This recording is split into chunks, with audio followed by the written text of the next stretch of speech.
আসলে কেন সক্রেটিসকে আমরা প্রাচীন গ্রিসের অন্যতম গুরুত্বপূর্ণ দার্শনিক হিসেবে বিবেচনা করি বা করা হয়?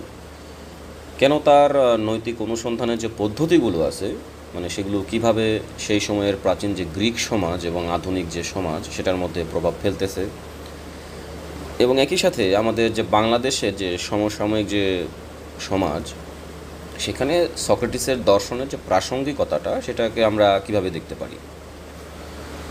তো সক্রেটিসের জীবন এবং তার যে দার্শনিক দর্শনের যে মূল ভিত্তিগুলো, সেগুলোর ক্ষেত্রে যদি আমরা প্রসিড করি, তাহলে দেখব যে সক্রেটিসের প্রাচীন সময়টাতে যে প্রভাবশালী হওয়ার অবস্থাটুকু, সেটা কিন্তু দার্শনিকদের মধ্যে অন্যতম। এবং তিনি তার যে দর্শন এবং যে চিন্তাশীলতা, সেটার মাধ্যমে কিন্তু আমাদের এই মানব সভ্যতার ইতিহাসে কিন্তু গভীরভাবে একটা প্রভাব ফেলেছে। তার কিন্তু সরাসরি আমরা কোনো ধরনের লেখা পাই না, তার কোনো নিজস্বভাবে রচিত কোনো বই নেই। তবে তার যে চিন্তাগুলা এবং যে দর্শনের যে মূল ভিত্তিগুলা, তার যে ছাত্র প্লেটো এবং জেনোফেনের কিছু রচনার মাধ্যমে আমরা সেই জিনিসগুলোকে আমাদের সামনে পাই এবং সেই জিনিসগুলোকে আমরা চর্চা করি। তো সক্রেটিসের প্রধান দর্শন ছিল মূলত নৈতিক যে অনুসন্ধান, সেটা একই সাথে আত্মজিজ্ঞাসা, যেখানে তিনি প্রতিটা ব্যক্তির জন্য সঠিক যে জীবনযাপন, সেই জিনিসটার অর্থ খুঁজে পাওয়ার একটা চেষ্টা করছেন। এবং তিনি বিশ্বাসও করতেন যে জ্ঞান হচ্ছে সর্বোচ্চ গুণ এবং জ্ঞান ছাড়া নৈতিক জীবনযাপনটা আসলে সম্ভব নয়। তো সক্রেটিস তার দর্শনের যে ভিত্তি স্থাপনটা করেছিলেন, সেটি মূলত কিন্তু ছিল আত্মজিজ্ঞাসার মাধ্যমে। তিনি প্রায়শই মানুষের সাথে বিভিন্ন ধরনের যে প্রশ্ন উত্তরের যে পর্বগুলো চলতো, সেটার মাধ্যমে তিনি তাদের চিন্তাধারার যে ব্যাপকতার বিষয়গুলো, সেগুলোকে তিনি যাচাই করতেন। এবং এই পদ্ধতিটাকেই আমরা পরবর্তীতে সক্রেটিক পদ্ধতি নামে পেয়েছি। তো এই পদ্ধতিটার মূলত মূল লক্ষ্য কী ছিল? লক্ষ্য ছিল মানুষের মিথ্যা ধারণা এবং একই সাথে জ্ঞানের যে সীমাবদ্ধতাটা, সেটাকে কিন্তু প্রকাশ করা, এবং একই সাথে আত্মিক যে উন্নতি, সেটাকে কিন্তু আমরা এখান থেকে পাই। যেমন সক্রেটিসের জন্য সবচেয়ে গুরুত্বপূর্ণ যে মতবাদটা ছিল, সেটা হচ্ছে অপরীক্ষিত যে জীবন, সেটা কিন্তু বাঁচার যোগ্য নয়। তো এই মতবাদটা ছিল তার জীবনের সবচেয়ে গুরুত্বপূর্ণ একটা আদর্শ, এবং যেখানে তার নিজের যে চিন্তাভাবনাগুলো এবং মূল্যবোধগুলোকে তিনি গভীরভাবে পরীক্ষা করেছেন এবং অন্যান্য ব্যক্তিদের ক্ষেত্রেও জিনিসগুলোকে তিনি দেখেছেন ওভাবে।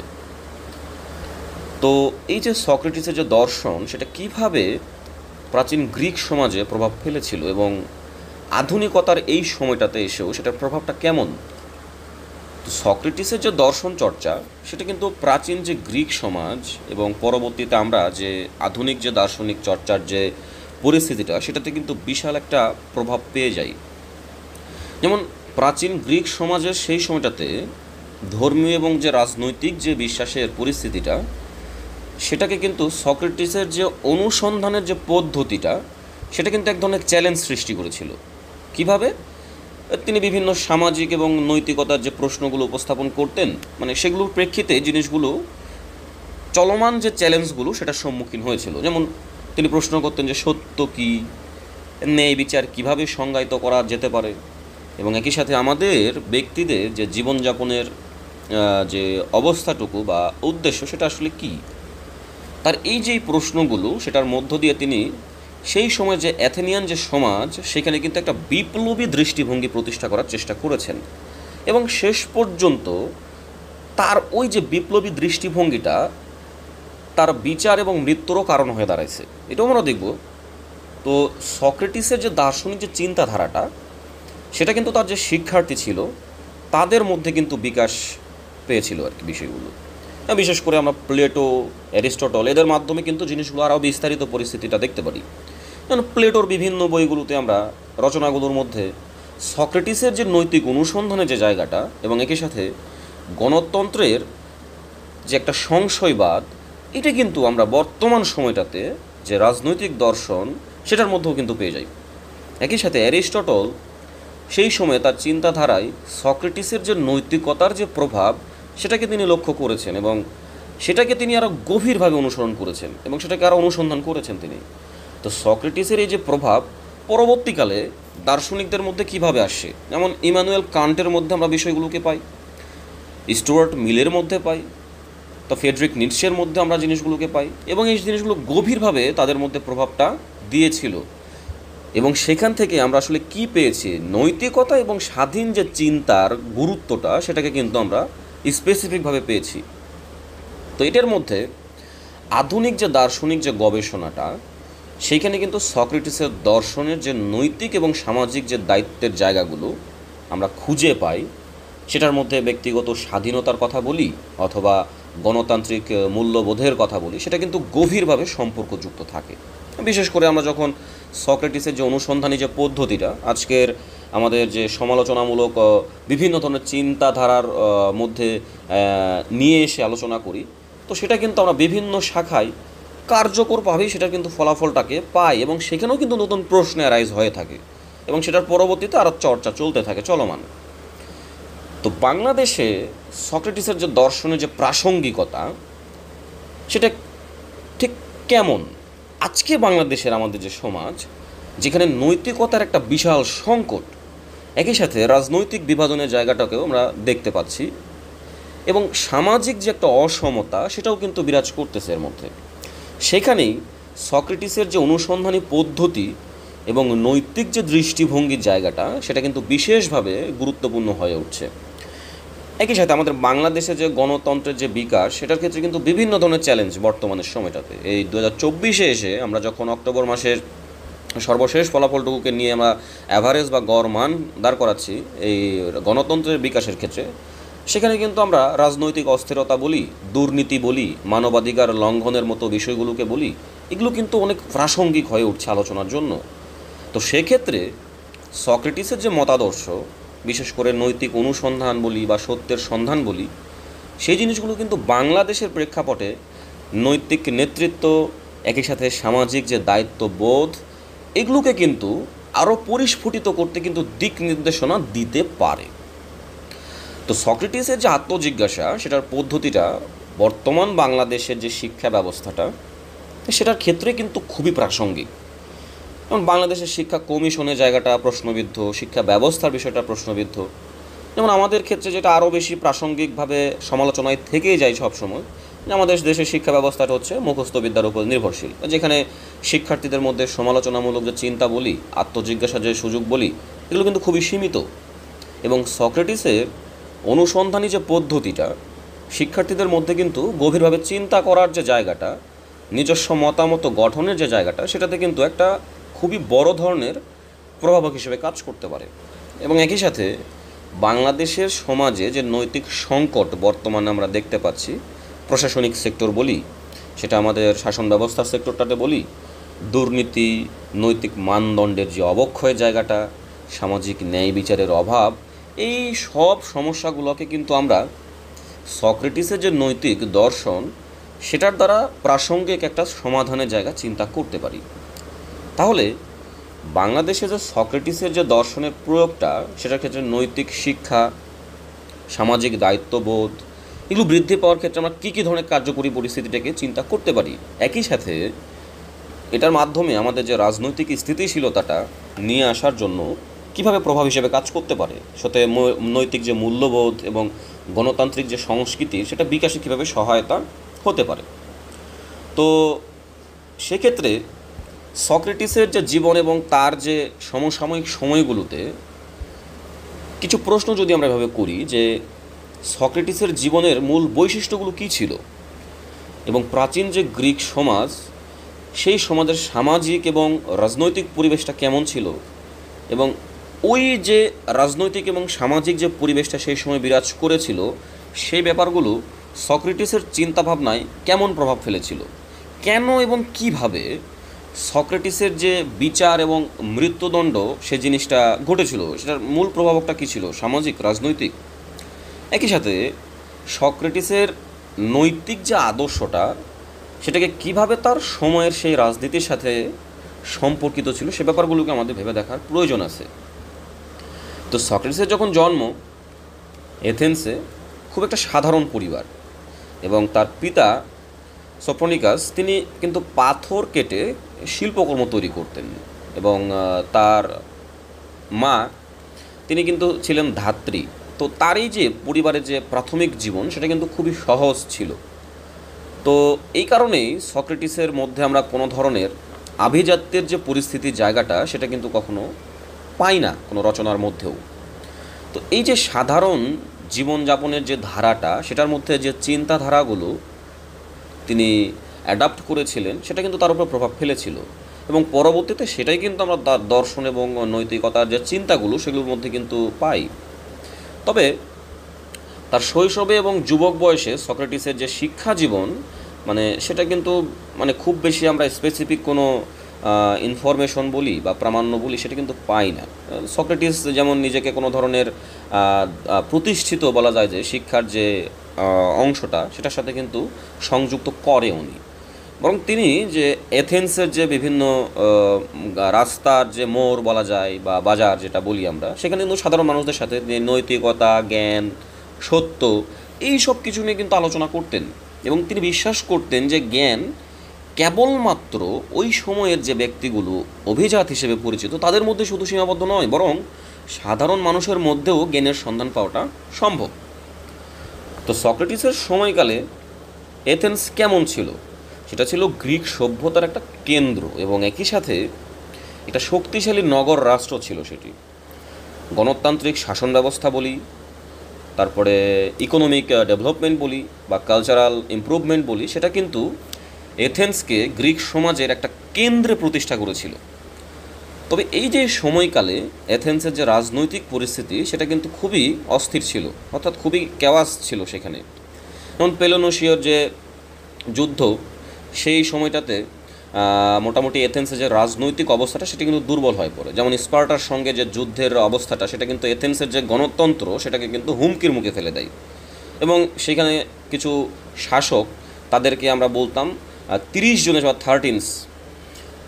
তো এই শহর তাদের দখলের মধ্যে ছিল, অর্থাৎ এক দল শাসক সেখানে জিনিসটার মধ্যে ইনভলভমেন্টে ছিল।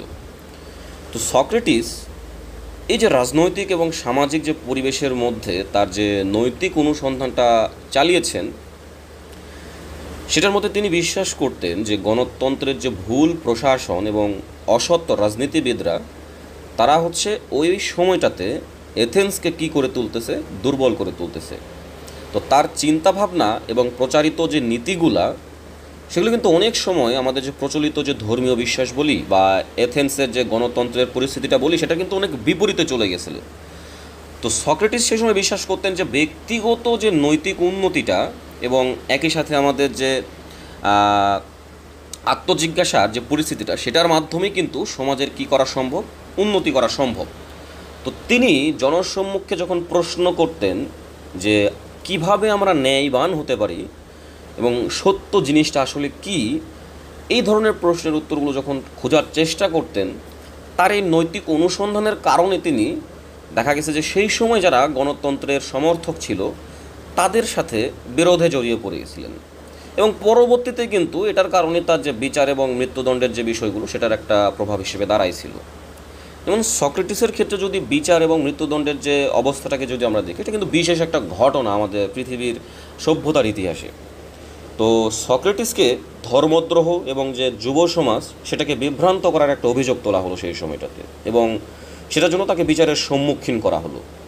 তো এথেনীয় যে আইন, সেই আইন অনুসারে যে অভিযোগ আনা হয়েছিল এরকম যে তিনি নগরীর কিছু ঐতিহ্যবাহী দেবতার প্রতি অবিশ্বাস প্রদর্শন করেছেন, এবং নতুন যে দেবতারা পরিস্থিতি সেটাকে তিনি আবার প্রচলন করেছিলেন। তো এই যে কন্ট্রাডিক্টেড সিচুয়েশন, যে ওই সমাজের প্রচলিত পরিস্থিতিটাকে প্রশ্নবিদ্ধ করা, পাশাপাশি তাকে অভিযুক্ত করা হয়েছিল যে যুব সমাজকে তিনি নৈতিক এবং সামাজিক যে দৃষ্টিভঙ্গি সেটার দিক থেকে বিভ্রান্ত করার চেষ্টা করছেন।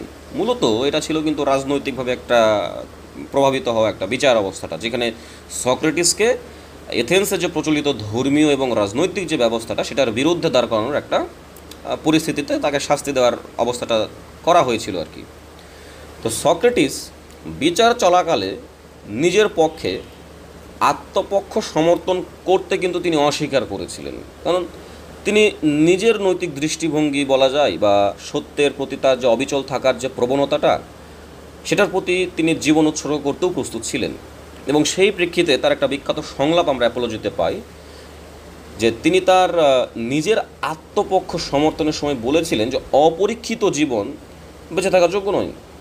এবং তিনি বিশ্বাসও করতেন যে নৈতিক চিন্তা এবং আত্মজিজ্ঞাসা থেকে বিচ্যুত হওয়া জীবনের অর্থ সম্পূর্ণ হারিয়ে ফেলে। তো বিচার শেষে তাকে মৃত্যুদণ্ড দেওয়া হয়। তো সক্রেটিসকে হেমলক নামক যে বিষপান করে মৃত্যুবরণ করতে বাধ্য করা হয়েছিল, সেটা কিন্তু মৃত্যুদণ্ড এড়ানোর জন্য প্রস্তাব তিনি পেয়েছিলেন সেই সময়টাতে, কিন্তু তিনি সেই জিনিসটা করেননি, কারণ তিনি তার নৈতিক আদর্শের মধ্যে সেই সময়টাতেও অবিচল ছিল। তো তার মৃত্যুদণ্ড ওই সময়টাতে প্রাচীন গ্রিসের যে রাজনীতি এবং নৈতিকতার যে সংঘাত, সে জিনিসটাকে কিন্তু প্রতিফলন করে বর্তমানের আমাদের আজকের এই সমাজটাতেও। অর্থাৎ দার্শনিক যে কেন্দ্রবিন্দুটা, সেটা কিন্তু আজও প্রাসঙ্গিকভাবেই আছে।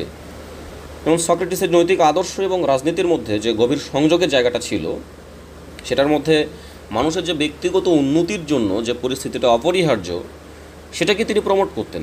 এবং একই সাথে শুধুমাত্র নৈতিক মানুষই যে রাজনীতি এবং সমাজের সঠিক নেতৃত্ব দিতে পারেন, সেটিকে তিনি স্পেসিফিক করেছেন। এবং তিনি কখনোই ক্ষমতার জন্য বা স্বার্থের জন্য কখনো রাজনীতির পরিস্থিতির সাথেও কখনো জড়ান নাই।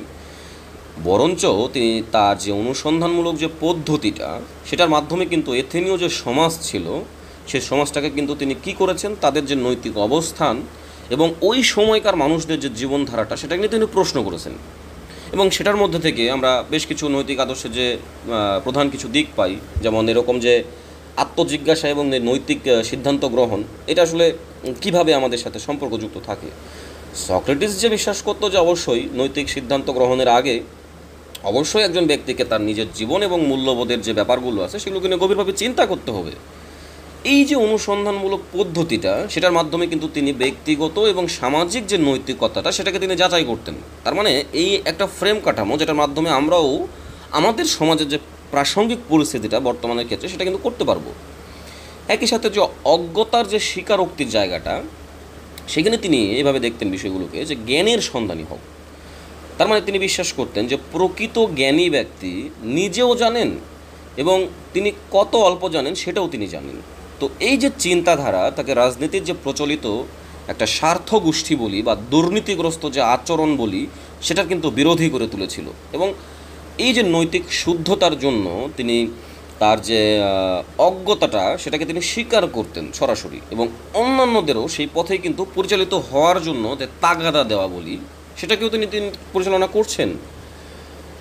একই সাথে ন্যায় বিচার এবং নৈতিক নেতৃত্বের যে জায়গাটা, সেইখানে সক্রেটিসের মতামতের জায়গাটা এমন ছিল যে রাজনীতিতে নৈতিক নেতৃত্বটা কিন্তু অপরিহার্য। এবং তিনি এটাও বলতেন যে নৈতিকতা ছাড়া আমরা কিন্তু রাজনীতি দুর্নীতিমুক্ত এবং অরাজকতা মুক্ত করতে পারবো না। দ্যাট মিন্স নৈতিকতাটা আমার আবশ্যিক, যেটা ছাড়া আমি রাজনীতিতে প্রবেশ করতে পারবো না।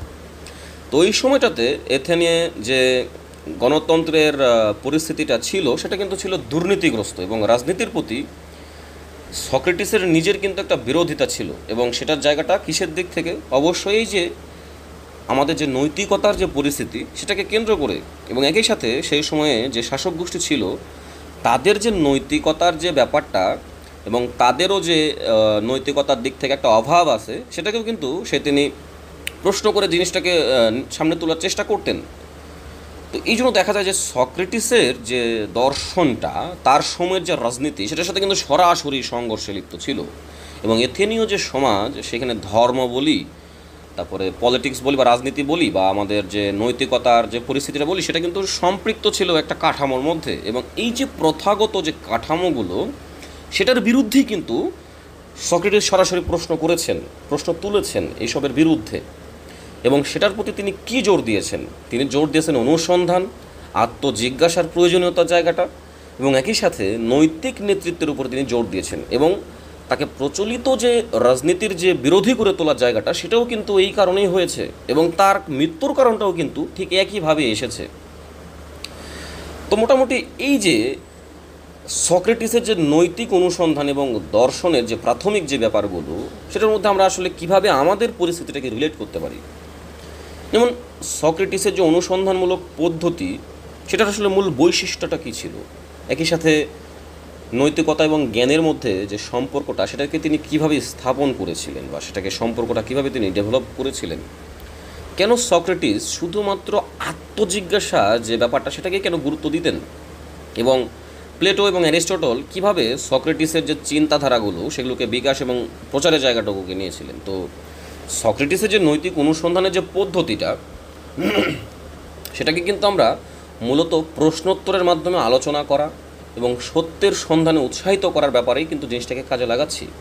তো সক্রেটিস মূলত এই পদ্ধতি ব্যবহার করে তার ছাত্র এবং শ্রোতাদের তাদের নিজস্ব ধারণাগুলো নিয়ে চিন্তা করতে এবং তাদের যে অজ্ঞতার সীমাটা আছে সেটাকে তিনি বুঝতে সহায়তা করতেন। তো এই যে পদ্ধতি, সেটার মাধ্যমে কিন্তু একটা প্রশ্ন করে আলোচনা শুরু করতেন এবং তার পরবর্তী প্রশ্নগুলো পর্যায়ক্রমে একটা ধারণার মাধ্যমে তিনি পরীক্ষা করতেন। তাহলে এই যে ব্যাপারটা, সেটাতে কি ঘটবে আসলে, এটাতে মূলত যা হয় যে প্রতিপক্ষকে এমনভাবে প্রশ্ন করা যাতে তারা তাদের নিজেদের বক্তব্যের যে ভুল বা দুর্বল যে ব্যাপারটা সেটাকে যেন বুঝতে পারে। তো এই পদ্ধতির ক্ষেত্রে কয়েকটা গুরুত্বপূর্ণ দিক ছিল। যেমন এলেনকোস, এটা ছিল মোটামুটি সক্রেটিসের প্রাথমিক অনুসন্ধানের একটা পদ্ধতি, যার মাধ্যমে তিনি আলোচনা বা বিতর্কের মাধ্যমে প্রতিপক্ষের যে বিশ্লেষণ বিবৃতির যে বিষয়গুলো সেগুলোকে তিনি কী করতেন, চিন্তার গঠনটা খণ্ডন করার চেষ্টা করতেন। এবং এলেনকোস পদ্ধতির মাধ্যমে তিনি প্রদর্শন করতেন এরকম যে ব্যক্তির ধারণাগুলো অসংলগ্ন বা অস্পষ্ট। এরপরে তিনি মাইটিক্স যে পদ্ধতি, সেই পদ্ধতিটাকেও তিনি কি করছেন, এইখানে কাজে লাগাচ্ছেন। এবং সেটাকে কিভাবে তিনি এই পদ্ধতিটাকে নিজেকে একজন মানসিক ধাত্রী হিসেবে কী করছেন, পরিচালনা করতেছেন, এবং যার মাধ্যমে তিনি মানুষের মধ্যে বিদ্যমান যে জ্ঞান সেটাকে বের করে নিয়ে আসতেন। এবং এই যে পদ্ধতি ব্যক্তির যে অন্তর্নিহিত যে জ্ঞানের বিকাশ সেটার জন্য কিন্তু এখানে সহায়ক। এই যে পদ্ধতি, সেটা কিন্তু শিক্ষার ক্ষেত্রে একটা বিপ্লবী দৃষ্টিভঙ্গি ছিল সেই সময়ের সমাজে। এবং সক্রেটিসের বিশ্বাসও ছিল যে জ্ঞান কেবল যে শিক্ষকের দ্বারাই সরবরাহিত কোনো পরিস্থিতি সেটা কিন্তু নয়, বরং এটা একটা ব্যক্তির অন্তর্গত এবং সেটাকে আমরা প্রশ্নোত্তরের মাধ্যমেই প্রকাশ করতে পারি বা প্রকাশ করানো সম্ভব। এবং আমাদের বর্তমানের আধুনিক শিক্ষা ব্যবস্থার ক্ষেত্রেও এই পদ্ধতিটা কিন্তু ব্যবহার করা হয়। এবং যেখানে শিক্ষার্থীদেরকে প্রশ্নের মাধ্যমে সমাধান খুঁজতে পারানোর যে পরিস্থিতিটা, সেটা কিন্তু পৃথিবীর বহু দেশেই করানো হয়। কিন্তু আমাদের বাংলাদেশের সমাজের ক্ষেত্রে শিক্ষা ব্যবস্থাতে এই যে প্রশ্ন উত্তর পরিস্থিতিটা, সেটা কিন্তু একটা প্রশ্নবিদ্ধ পরিস্থিতি, অর্থাৎ কন্ট্রাডিক্টেড সিচুয়েশন, বিশেষ করে স্টুডেন্টস এবং শিক্ষকদের জন্য। তো সক্রেটিসের দর্শনের অন্যতম যে ভিত্তি, সেটা আমরা নৈতিকতা এবং জ্ঞানের যে সম্পর্ক সেটা। তো তিনি যেটা আমাদেরকে পৌঁছে দিয়েছেন সেটা হচ্ছে যে নৈতিক জীবনযাপন তখনই সম্ভব যখন হচ্ছে আমরা জ্ঞান অর্জনের জায়গাটাতে থাকব। তার মানে জ্ঞানকে সক্রেটিস কিন্তু নৈতিকতার একটা ফাউন্ডেশন বা বেস বা ভিত্তি হিসেবে তিনি দেখতেন এবং বিশ্বাসও করতেন যে প্রকৃত কোনো জ্ঞান ছাড়া নৈতিক সিদ্ধান্ত গ্রহণ করা প্রায় অসম্ভব। এবং এই যে জ্ঞানমূলক তত্ত্ব, এটাকে তিনি এরকমভাবে বলতেন যে কেউই কিন্তু ইচ্ছাকৃতভাবে অন্যায় করে না। মানে তার মতে এখানে যে কোনো ব্যক্তি যদি প্রকৃত জ্ঞান অর্জন করে তবে সে কখনোই কিন্তু অন্যায় করবে না। তার মানে তার অজ্ঞতা থেকেই অন্যায়ের সৃষ্টি। অজ্ঞতার কারণেই মানুষ সঠিক এবং ভুলের মধ্যে যে পার্থক্যের জায়গাটা সেটা কিন্তু করতে পারে না, মানে অর্থাৎ তখন সে অন্যায় করে ফেলে। সুতরাং আমাদের নৈতিক জীবনযাপনের জন্য জ্ঞান অর্জনটা কিন্তু একটা আবশ্যিক অংশ।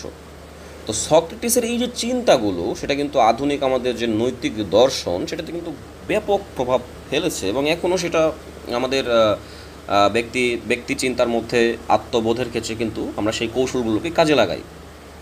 তো এবং সক্রেটিসের যে আত্মজিজ্ঞাসার যে গুরুত্বের জায়গাটা এবং অনুসন্ধানের যে পদ্ধতিগুলো, সেটি কিন্তু তিনি ব্যাপকভাবে তার নিজের জীবন বলি, কাজ বলি, চিন্তাগুলো বলি, সেগুলিকে তিনি বিশ্লেষণ করে সেটাকে তিনি প্রয়োগ করতেন। পুনর্বিবেচনা ছাড়া প্রকৃত জ্ঞান অর্জন করা কখনোই সম্ভব নয়। এই যে ব্যাপারগুলো, সেটি কিন্তু আমাদের সক্রেটিসের যে আধুনিক ব্যক্তিগত উন্নয়ন বলি এবং নৈতিক দৃষ্টিভঙ্গির সেই জায়গাটাকে কিন্তু আমাদের ভাবার জায়গাটা দেয়।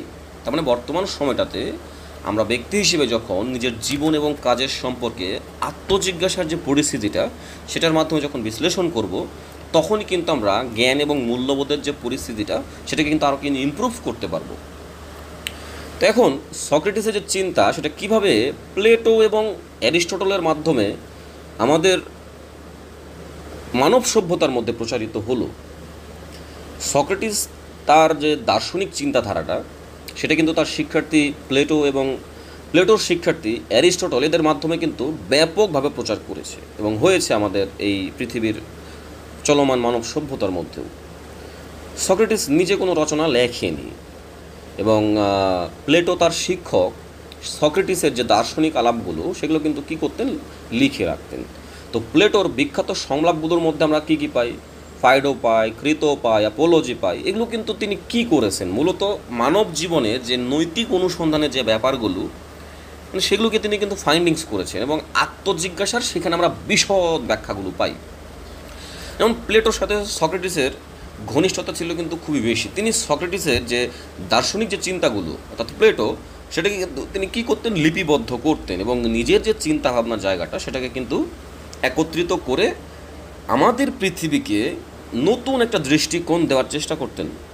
সেই কারণে প্লেটোর আমরা রিপাবলিক গ্রন্থের মধ্যে সক্রেটিসের যে নৈতিক দর্শনের জায়গাটা সেটাকে কিন্তু আমরা ব্যাপকভাবে প্রচারের জায়গাটা পাই, যেখানে প্লেটো তার সক্রেটিস শিক্ষকের যে ব্যাপারগুলো অর্থাৎ ন্যায়ের কথা, নৈতিকতার ব্যাপারগুলো এবং একই সাথে আদর্শ সমাজের যে ধারণাগুলো সেগুলোকে তিনি ব্যাখ্যা করতেছেন।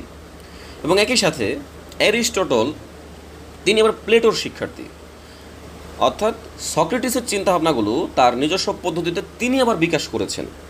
তার মানে অ্যারিস্টটল সক্রেটিসের অনেক দিকগুলো নিয়ে সমালোচনাও করছেন, একই সাথে অনুসন্ধানমূলক যে পদ্ধতিটা সেটাকেই কিন্তু তিনি নৈতিকতার দৃষ্টিভঙ্গির উপর গুরুত্ব দিয়ে নিজেও সেই জিনিসগুলোকে ফাইন্ডিংস করছেন। তার মানে অ্যারিস্টটল সেই সময় বিশ্বাসও করতেন যে নৈতিকতা হচ্ছে ব্যক্তির একটা অভ্যাস এবং আচরণের মধ্যে দিয়েই সেটা কি হয়, বিকাশিত হয়। তার এই যে দার্শনিক কাজগুলোতে কিন্তু সক্রেটিসের যে চিন্তার জায়গাটা সেটার কিন্তু আমরা প্রভাব দেখতে পারি। তো আমাদের বর্তমান সময়ে যে শিক্ষা, রাজনীতি, একই সাথে নৈতিকতার ক্ষেত্রে যে সক্রেটিসের চিন্তাধারার ব্যাপারগুলো মানে সেগুলোর ক্ষেত্রে গণতন্ত্রের ব্যাপারটা কীভাবে সম্পৃক্ত, যদি আমরা এভাবে প্রশ্ন করি যে কেন সক্রেটিস অ্যাথেনীয় যে গণতন্ত্র সেটার সাথে সংঘাতে জড়িয়েছিলেন এবং সক্রেটিসের মৃত্যুদণ্ডের পেছনে যে রাজনৈতিক বা সামাজিক যে কারণগুলো ছিল সেটা কী ধরনের পরিস্থিতিটাই ব্যাপকতা দিয়েছিল সেই সময়টাতে, এবং সক্রেটিসের যে গণতন্ত্রের যে ধারণাটা সেটা কেমন ছিল, এবং আধুনিক বাংলাদেশের গণতন্ত্রের যে সংকট সেটার সঙ্গে আমরা সক্রেটিসের যে গণতন্ত্রের যে ধারাটা সেটাকে কোনোভাবে সম্পর্কযুক্ত করতে পারি কিনা বা রিলেট করতে পারি কিনা। একই সাথে বাংলাদেশের যে বর্তমান রাজনৈতিক এবং সামাজিক যে প্রেক্ষাপট সেখানে সক্রেটিসের নৈতিক চিন্তাধারাটা কতটা প্রাসঙ্গিক। স্বাভাবিকভাবেই সক্রেটিস কিন্তু অ্যাথেনীয় গণতন্ত্রের সময়টাতে বসবাস করলেও তার যে দর্শন বলি বা চিন্তাধারাটা বলি সেটা কিন্তু সেই সময়ের প্রচলিত যে গণতন্ত্রের যে ধারাটা সেটার সাথে কিন্তু সংঘর্ষে লিপ্ত ছিল। এবং অ্যাথেন্সের সক্রেটিসের সময়টাতে গণতন্ত্র এক ধরনের সরাসরি বলা যায় যে শাসন ছিল, যেখানে প্রতিটা পূর্ণবয়স্ক পুরুষ নাগরিক রাষ্ট্রের সিদ্ধান্ত গ্রহণের অংশগ্রহণ করতে পারত। এবং আমরা জানি যে গণতান্ত্রিক শাসন ব্যবস্থাটাই সেই সময়টাতে অ্যাথেন্সের নিজেদের গৌরব হইলেও সক্রেটিস এই ব্যবস্থাটার যে সীমাবদ্ধতাগুলো সেগুলো নিয়ে কিন্তু গভীর প্রশ্ন করতেন এবং তিনি মনে করতেন এইসব বিষয়গুলোতে যে গণতন্ত্রের মাধ্যমে আমাদের শাসন করা হলেও অনেক সময় আমরা কি হচ্ছি, অজ্ঞ ব্যক্তিদের শাসন ক্ষমতাটা দিয়ে দিচ্ছি এবং সেখানে থেকেই আমরা সমাজের ক্ষতি জায়গাটাকে নিচ্ছি। তাহলে এই যে যারা শাসন করবে তাদের হতে হবে অবশ্যই জ্ঞানী এবং নৈতিকভাবে সৎ হওয়া উচিত।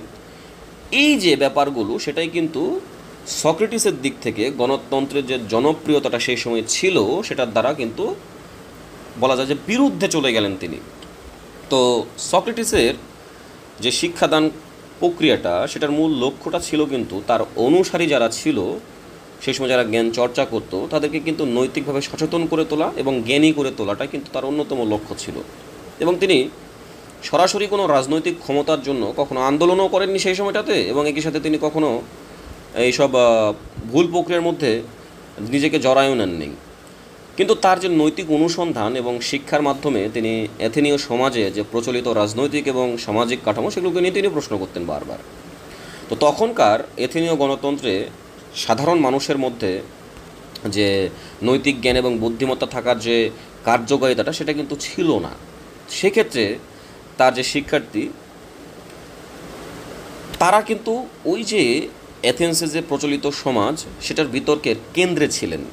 কেন? কারণ সক্রেটিস তাদের রাজনৈতিক কার্যকলাপের সঙ্গে নৈতিক নির্দেশনার জায়গাটাকে প্রকাশ করতে বলেছিলেন এবং সেটা তারা করেছিল। তো এই কারণে সক্রেটিসের যে পরিস্থিতিটা সেটার মধ্যে আমরা সার্বিকভাবে যে চিন্তাধারার পরিস্থিতিটাকে পেয়ে থাকি সেটা হচ্ছে আমাদের যে মূল যে চিন্তাধারাটা সেটার হচ্ছে বিপরীতে চলে যায় এথেনীয় সেই সমাজের প্রভাবশালী ব্যক্তিদের যে চলমান চর্চাগুলো ছিল রাজনীতিকে কেন্দ্র করে সেটি।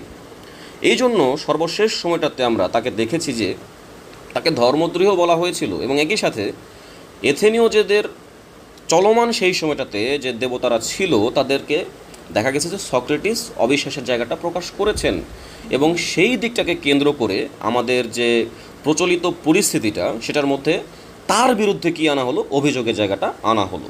তাহলে এই যে একই সঙ্গে যখন তিনি যুব সমাজকে বিভ্রান্ত করার অভিযোগটাকেও দেয়া হচ্ছে তার জন্য, এবং একই সাথে যখন আমরা তার যে প্রচলিত ওই সমাজের যে মূল্যবোধ এবং একই সাথে সামাজিক যে রীতিনীতির পরিস্থিতিটাকে দিচ্ছি সেটার বিরুদ্ধেও কিন্তু তাকে কী করা হলো, উস্কানো হলো।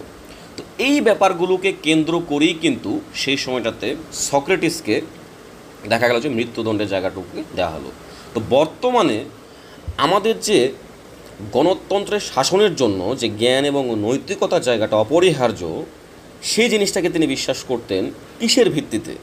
শুধুমাত্র সংখ্যাগরিষ্ঠতার ভিত্তিতেই সিদ্ধান্ত গ্রহণ করা যে উচিত নয়, এটাকে তিনি বারবার স্মরণ করিয়ে দিয়েছেন। এবং একই সাথে যারা প্রকৃত জ্ঞান এবং নৈতিক মূল্যবোধ ধারণ করে তারাই কিন্তু শাসন ক্ষমতায় থাকবে, এই ব্যাপারটাকে সক্রেটিস বারবার এনশিওর করে দিত আমাদের। তার এই যে চিন্তাটা সেটা আধুনিক বর্তমান সময়টাতে আমাদের যে রাজনৈতিক তত্ত্ব সেটা কিন্তু একটা গুরুত্বপূর্ণ বিষয় হয়ে দাঁড়াইছে। এবং এই যে ধারণাটা, সেই ধারণাটার সাথে কিন্তু আমরা সরাসরি গণতন্ত্রের কোনো বিরোধিতা পাই না, বরং গণতান্ত্রিক যে ব্যবস্থাটা সেটার মধ্যে শাসকদের যে যোগ্যতা বলি এবং নৈতিকতাটা বলি সেটাকে কিন্তু গুরুত্ব দেওয়ার ব্যাপারটাকেই কিন্তু এখানে আমরা প্রাসঙ্গিকভাবে তুলে নিয়ে আসি। তো এইখানে শাসকদের যে যোগ্যতা এবং যে নৈতিক যে গুরুত্বটা সেটাকে প্রাসঙ্গিক যদি চিন্তা করে আমাদের বর্তমান বাংলাদেশের যে গণতান্ত্রিক অবস্থাটার সেটার মধ্যে যদি সংকটের ব্যাপারটাকে দেখি তাহলে দেখব যে সক্রেটিসের সেই সময়কার যে সমাজ অবস্থাটা সেটার সাথে কিন্তু মিলে যায়। তার মানে বাংলাদেশের যে রাজনীতি সেটার মধ্যে ক্ষমতাসীনদের মধ্যে যে নৈতিকতার অভাব এবং একই সাথে জ্ঞানের যে সংকট সেটা কিন্তু স্পষ্ট। এবং এক্ষেত্রে আমরা দেখি যে রাজনৈতিক যে সিদ্ধান্তটা সেটা নেওয়ার ক্ষেত্রেও কিন্তু ব্যক্তিগত একটা স্বার্থ এবং ক্ষমতার লোভে কিন্তু এখানে প্রধান একটা পরিস্থিতি হিসেবে থেকে যায়। তার মানে আমাদের এই যে রাজনৈতিক সিদ্ধান্ত গ্রহণের জন্য একটা গণতন্ত্রে যখন মৌলিক একটা নীতিকে আমি যেখানে প্রকাশ করতে চাচ্ছি, যখন সেটার বিরুদ্ধে আমি নিজেই, তখন সেটা কিন্তু আসলে কী ধরনের সমাজ তৈরি করতে পারবে? সেটা কিন্তু দুর্নীতি, ক্ষমতার অপব্যবহার এবং একই সাথে রাজনৈতিক যে প্রতিহিংসার জায়গাটা সেটাকেই কিন্তু এনশিওর করাই দেবে এবং এটাই কিন্তু আমাদের যে গণতান্ত্রিক যে শাসন সেটাকে কিন্তু দুর্বল করে দেবে।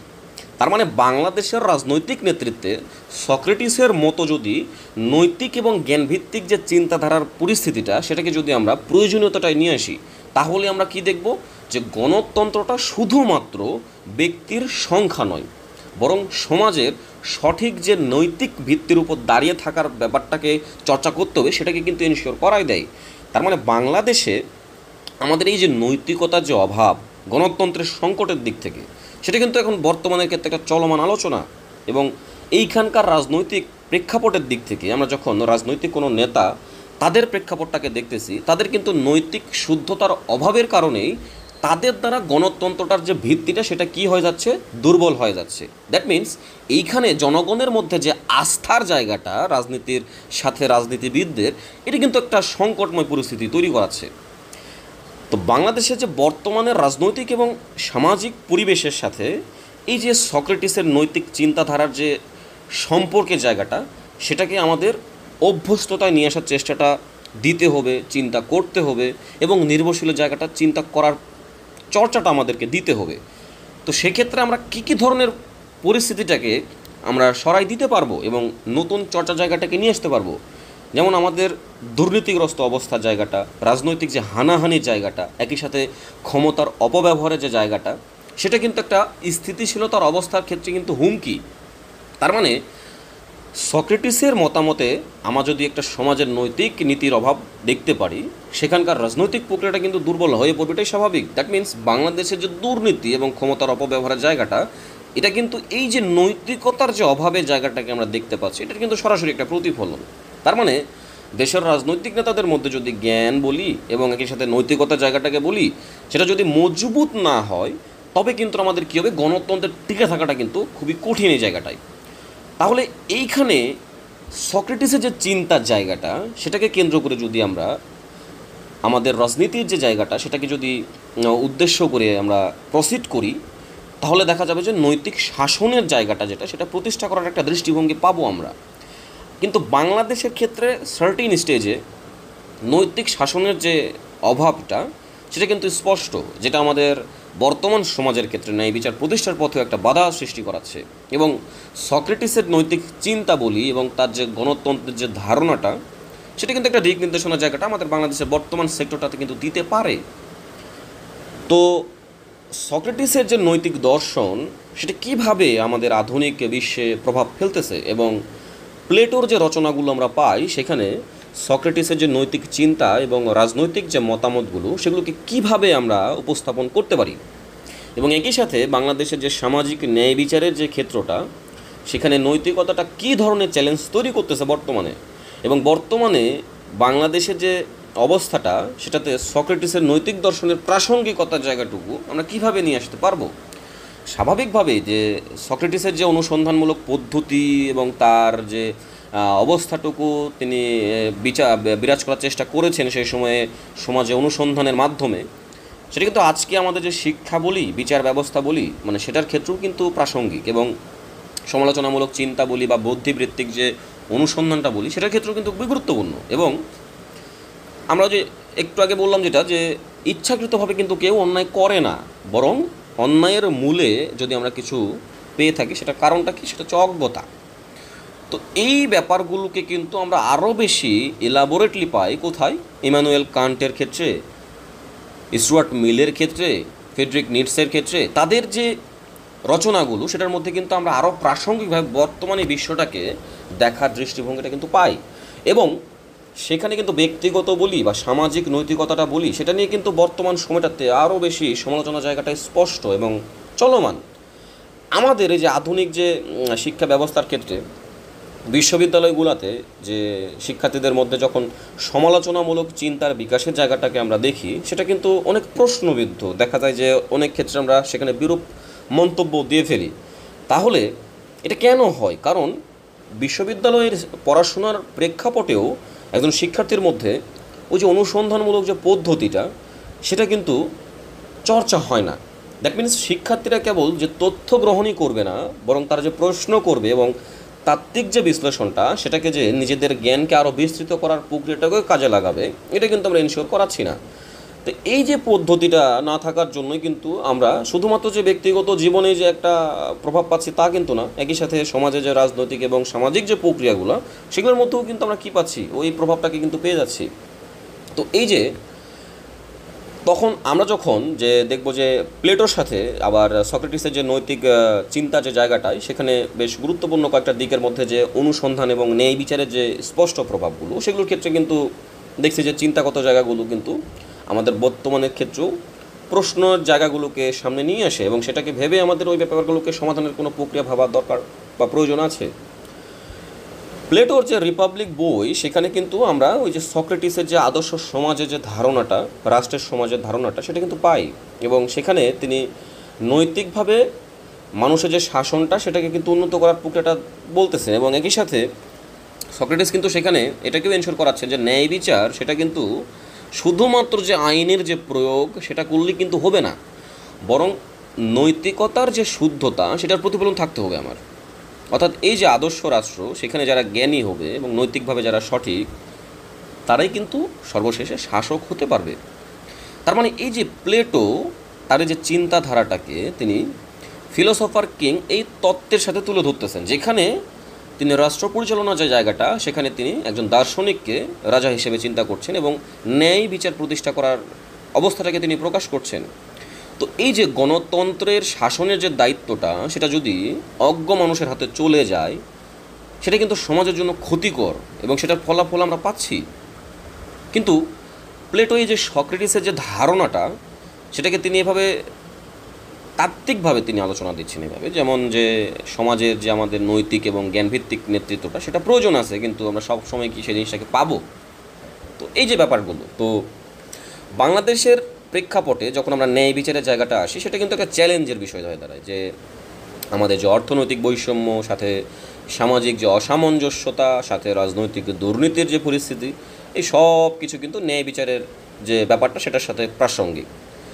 আমাদের বাংলাদেশের আইনে যে শাসন, সেটাকে কিন্তু নিশ্চিত করতে হলেও আমাদের কি যে নৈতিক যে নেতৃত্বের জায়গাটা, সেটাকে কিন্তু আমাদের আবশ্যক।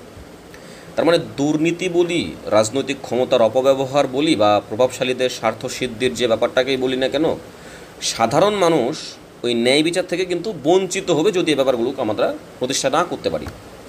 তার মানে সক্রেটিসের নৈতিক দর্শনের যে সংকটের জায়গাটা, সেটাকে একটা মজবুত ভিত্তি দিতে পারে আমাদের বাংলাদেশের এই প্রাসঙ্গিক কাঠামোতে। তার মানে অনুসন্ধানমূলক পদ্ধতি, একই সাথে নৈতিক শুদ্ধতার যে ব্যাপারটা, সেটাকে কিন্তু আমরা জোর দিতে পারি।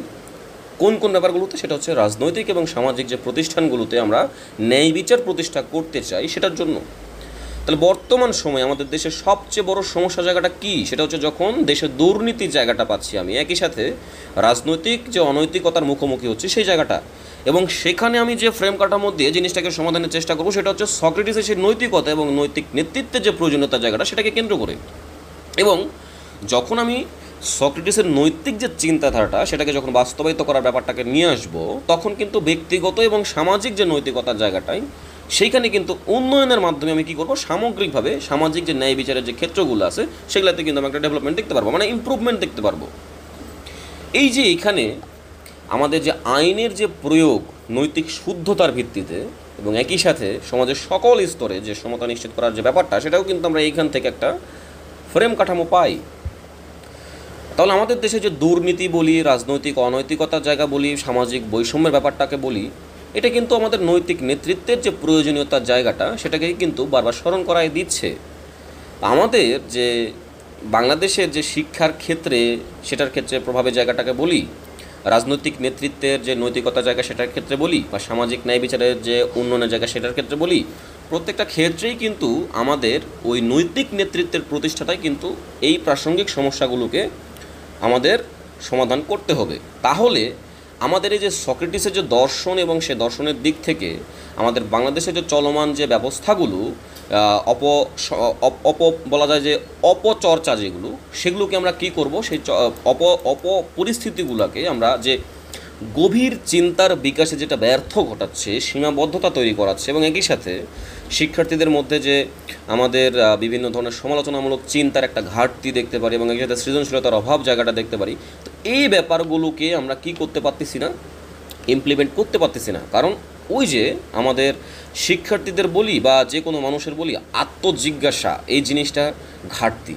এবং সেটা শুধুমাত্র যে পেশাগত জায়গা সেটার ক্ষেত্রেই শুধু নয়, আমাদের যে কোনো ক্ষেত্রে সেটা হচ্ছে আমাদের কার্যকরী যে দক্ষতার বিষয়টা, সেটাকেও কিন্তু অর্জন করতে আমাদেরকে পিছপা ঘটাচ্ছে। অর্থাৎ বাংলাদেশের আমাদের যে প্রত্যেকটা মানুষের ক্ষেত্রে জীবনের অর্থ বলি, নৈতিকতা বলি, এবং সামাজিক জীবনের প্রয়োজনীয়তার জায়গাটা বলি, সেটাকে কিন্তু চিন্তা করার সুযোগের জায়গাটা কিন্তু আমরা সক্রেটিসের যে অনুসন্ধানের যে পদ্ধতিটা, সেটার মাধ্যমে কিন্তু আমরা চিন্তাভাবনার জায়গাটা দিতে পারি।